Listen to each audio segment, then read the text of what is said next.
Toby and Henrietta were enjoying their new job on the island of Sodor, but they do look old-fashioned and did need new paint. James was very rude whenever he saw them. Yuck! What dirty objects, he would say. At last, Toby lost patience. James, he asked, why are you red? I am a splendid engine, answered James, ready for anything. You never see my paint dirty. Oh, said Toby innocently. That's why you once needed bootlaces, to be ready, I suppose. James went redder than ever and snorted off. It was such an insult to be reminded of the time a bootlace had been used to mend a hole in his coaches.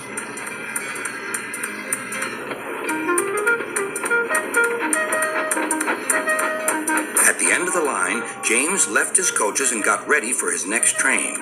It was a slow freight, stopping at every station to pick up and set down cars.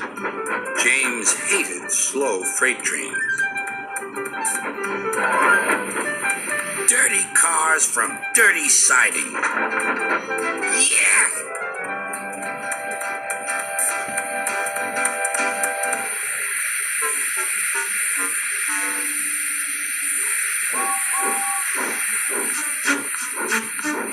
Starting with only a few, he picked up more and more cars at each station until he had a long train.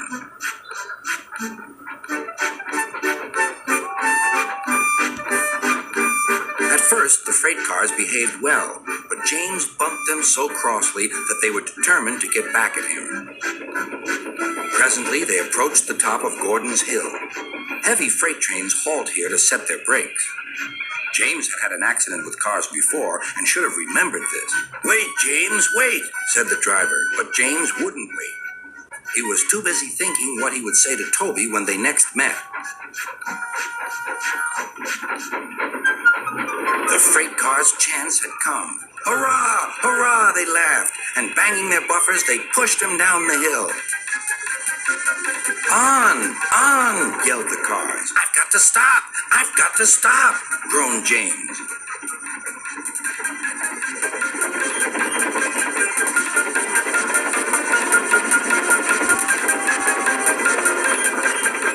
Disaster lay ahead.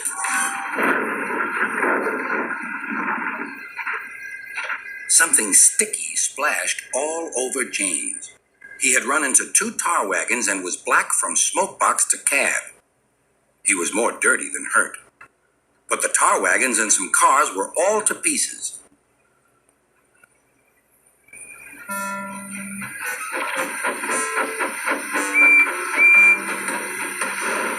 Toby and Percy were sent to help and came as quickly as they could.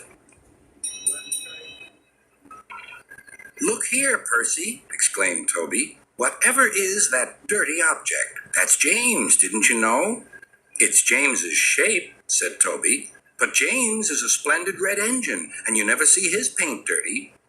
James pretended he hadn't heard.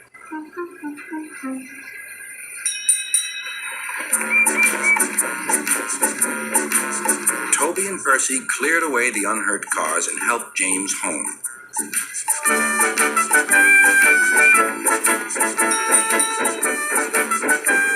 Sir Topham Hatt met them.